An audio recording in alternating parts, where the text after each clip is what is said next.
Today, we're diving into a truly powerful story about resilience.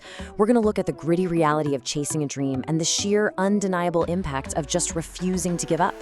We'll unpack how one person's absolute persistence transformed not just her own life, but an entire community. So let's jump right in. So what happens when literally everyone tells you to quit? It's a heavy question, right? Well, to answer it, I want to introduce you to a young woman named Maya. Maya lived in this really quiet village surrounded by these beautiful rolling green hills. And, it was a fertile place filled with incredibly hardworking people. But it was missing one very specific thing: books. Kids literally had to walk miles just to borrow old beat-up textbooks. But Maya, she had what a lot of people in her village considered a completely foolish dream. She wanted to build her community's very first library. Right out of the gate, though, she hit a massive roadblock, and it really came down to a total clash of mindsets. You see, the village was entirely focused on basic survival and agricultural output. They actually laughed at her. They were like, "Maya, people need food, not books." But Maya firmly believed that sure, while food nourishes the body, people desperately need books to nourish the mind, to nourish their future. She saw the absolute crucial value of bringing knowledge and stories to her community. So she rolled up her sleeves and got to work. And let me tell you, the unglamorous reality of starting from scratch is just incredibly grueling. Every single weekend, she'd take these empty bags, hop on heavily crowded buses, and travel to nearby towns. She'd come back carrying whatever she could scrounge up: donated novels, some old dictionaries, out-of-date school books. And when that just wasn't cutting it, she changed tactics. She started visiting schools, writing letters to publishers, pitching local businesses. And if you've ever tried pitching a big, wild idea, you know the drill. Most people totally ignored her. Some gave her a polite no thanks, and a few promised to help just to get her out the door, but of course they never actually followed through. Disappointment just seemed to follow her everywhere she went. And this uphill battle, it really started taking a heavy toll. Months dragged on, and her collection remained frustratingly, stubbornly small. Actually, her tiny stash of books was gathering dust way faster than new ones were coming in. It got to the point where even her closest friends started pulling her aside, gently telling her, "Maya, you really gotta stop wasting your time." Now, I want you to just imagine this scene for a second. It's a dark, rainy evening. Maya is sitting in this little room, illuminated by nothing but a flickering oil lamp. The roof is leaking.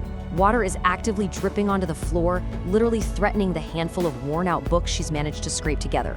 She looks around the room, just utterly exhausted. She has finally hit rock bottom.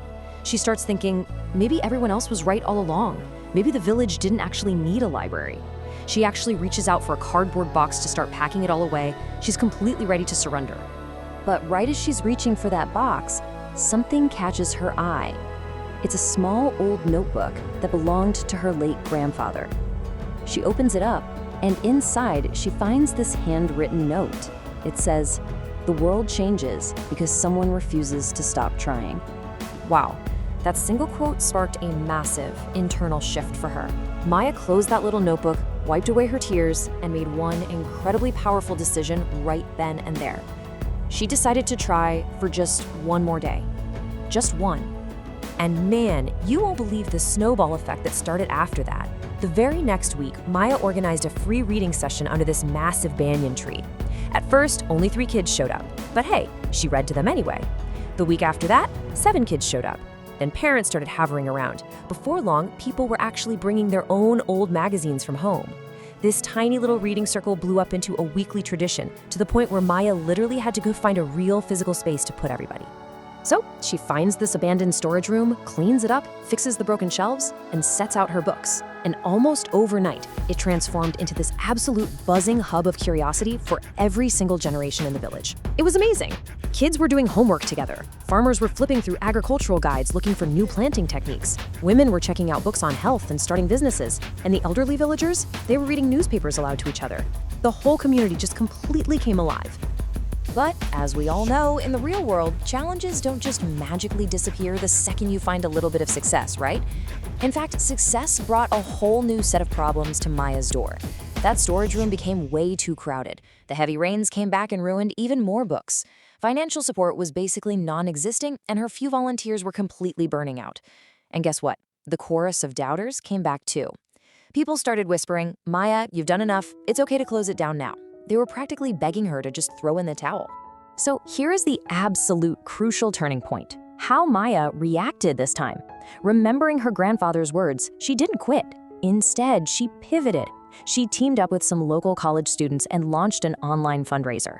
On day one, she just shared a few simple photos of these village kids reading on the floor because they literally didn't have enough chairs. And the internet totally responded. Within weeks, donations were pouring in from strangers across the entire country. A few months later, local carpenters were offering to build shelves for free. Teachers were volunteering their time. Artists were painting murals on the walls. And exactly 1 year later, they hosted the grand opening of a stunning, fully realized community library. The end result was just staggering. We're talking about a space filled with thousands of books, brand new computers, and dedicated study spaces. Long after the sun went down behind those hills, the lights inside Maya's library burned super bright. Kids were reading, parents were planning new businesses, and students were prepping for exams they once thought were totally impossible to pass.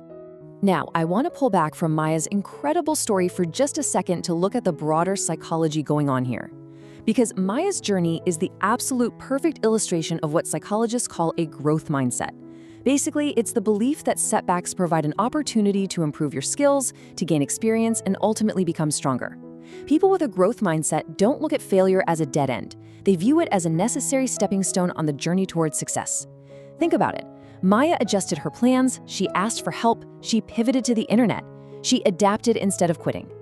And honestly, this is a massive takeaway for all of us. Success rarely, if ever, happens overnight.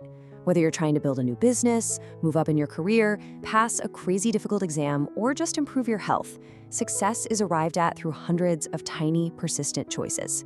It's about choosing to keep moving forward when quitting seems infinitely easier. Maya didn't build that library in a day. She built it by choosing to try for one more day, over and over and over again. Which brings us perfectly to this famous quote by the legendary American football coach, Vince Lombardi. He said, "Winners never quit and quitters never win." When we look back at Maya's story, it becomes super clear that true winners aren't people who somehow magically avoid failure. No way. Winners are simply the people who refuse to let temporary failures define their future. Determination and consistency, those are the active ingredients that literally transform dreams into reality. So as we wrap up this explainer, I want to leave you with a question to chew on today. What does your one more day look like? Whatever daunting challenge you're facing in your life right now, whatever project feels like it's just gathering dust in a leaky room, what is one small choice you can make today to simply refuse to stop trying? Thank you so much for joining me for this explainer. Keep moving forward, and I'll catch you in the next one.